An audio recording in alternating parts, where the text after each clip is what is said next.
Hi, it's Penny Black and Jill Foster here with another Brushstroke Basics video featuring our potted tree stamp called Christmas Glow, and this might be one of my favorite brushstroke stamps from this new holiday collection by Penny Black.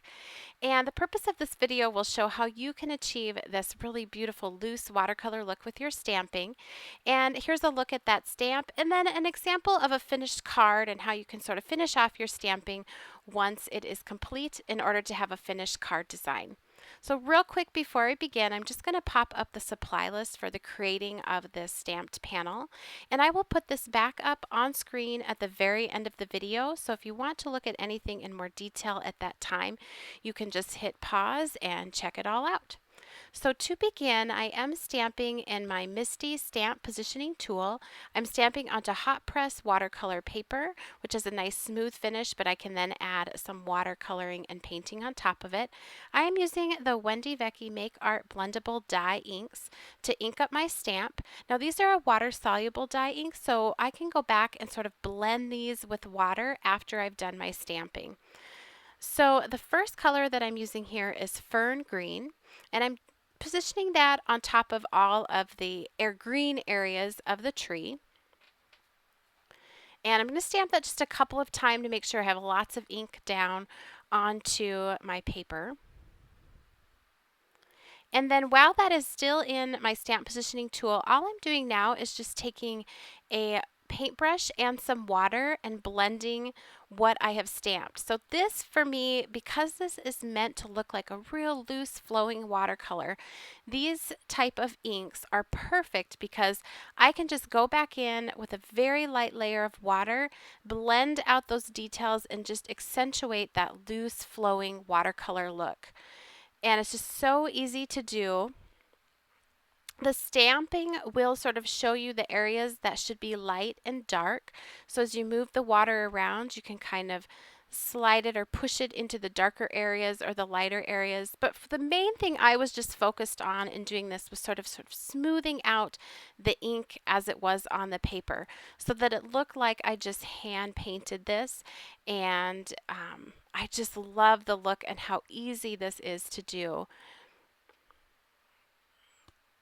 So I'll just continue to do that for the tree. Now I didn't move it out of my stamp positioning tool, so now I can go back and work on the other parts of the tree. So down here at the bottom, I'm using the color of Watering Can. If I see it went up onto the tree, and I'm just looking here as I ink this to make sure I don't get too much up on the tree, I just kind of wipe it off with my fingertip. You could also use a paper towel. And again, I'm just going to, after I've stamped that, just take my paintbrush and water and blend what is already there. You can see that this style of stamp, it shows me where it should be lightest and where it should be darkest. And I find that this particular ink on this particular paper, it will blend, but it doesn't bleed too much. So you have quite a bit of control.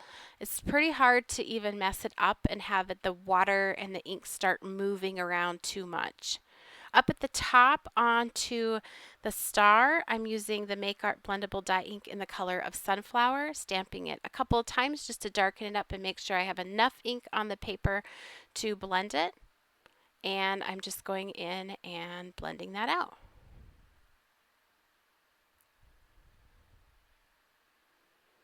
Now, I did decide to sort of intensify some of those areas. I wanted just a little bit more sort of light and dark areas.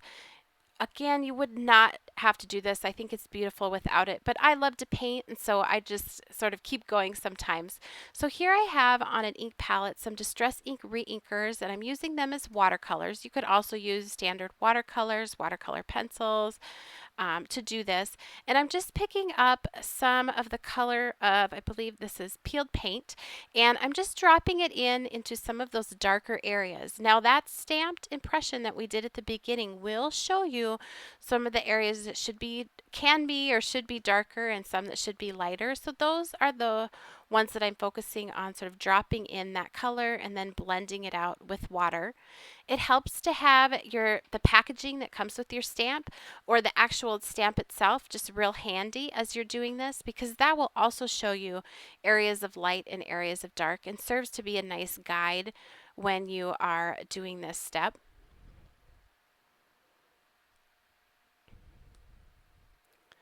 You will want to be careful not to use too much water when you do this so that that initial stamping that you did doesn't start to bleed or blend too much. But like I said, I really find that those particular inks on this paper do not get too out of control with the blending. It just seems to be just the right amount of blending that you can do without it getting too runny as you're adding your water or your paint on top of it.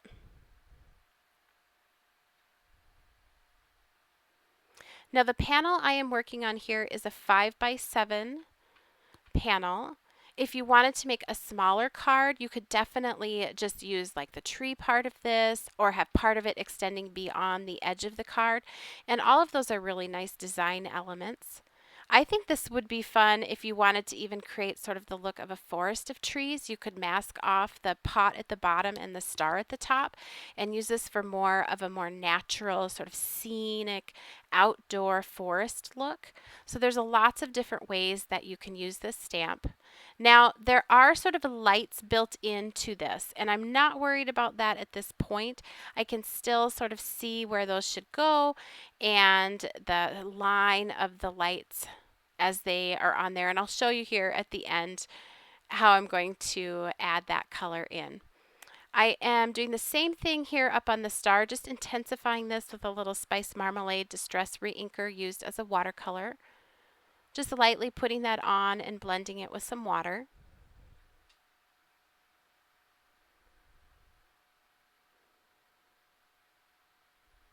I also think the stamp would be really pretty if you just stamped it in a really light brown and did some blending with it and then had a darker sentiment stamped right on top of it.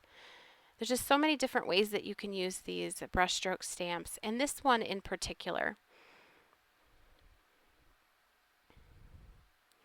Now I wanted to give a little bit more color down here to the pot, so I'm just adding some Broken China Distress Reinker right on top. This just sort of tints the stamping and the painting that's already there. Also a little touch of Chipped Sapphire Blue.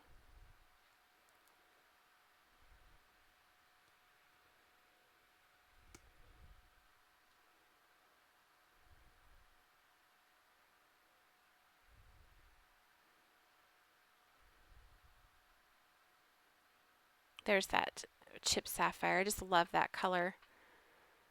I think it looks so pretty used as a paint.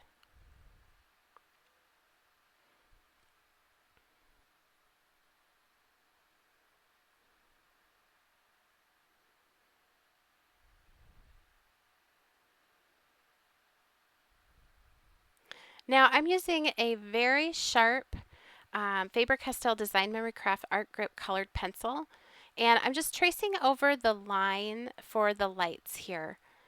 And this does not need to be perfect. This image is not designed to look perfect. It has a really artsy sort of look to it. So do not worry as you're doing this if yours doesn't look exactly the same as the one on the stamped image. Once that's on, now I can go in and paint the lights. And I'm just doing that with those same Distress Reinkers used as watercolors. You could also do this with more colored pencils if you wanted to have that precision that you can kind of get with a colored pencil. It also would give you some really bright colors on the lights. I definitely recommend just trying out with these stamps what you have in your stash to see the different looks that you can create. I stamped this with the Wendy Vecchi Make Art blendable dye inks initially and did my blending with that. You could also try distress inks to do that.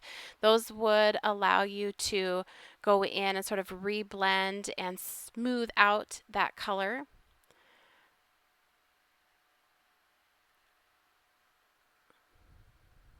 And I'll just finish adding in the different colored lights and this stamped panel will be complete. So here's a look once I was done doing all of the stamping and painting, what I had on that 5x7 panel. To finish off this card, I simply masked off the outer border of the card and added some distress inks and antique linen and gathered twigs inside of that center portion and also did some stamping while the masks were on. And I will put a link to a video down in the YouTube description box below of how to do that masking and stamping. I thank you so much for watching. I hope you enjoyed this Brushstroke Basics video. If you did, be sure to give it a thumbs up and subscribe to our YouTube channel. You can also connect with Penny Black on Facebook, Pinterest, Instagram, Twitter, as well as our website and blog. And I will link to all of those for you down in the YouTube description box too. Thanks for watching.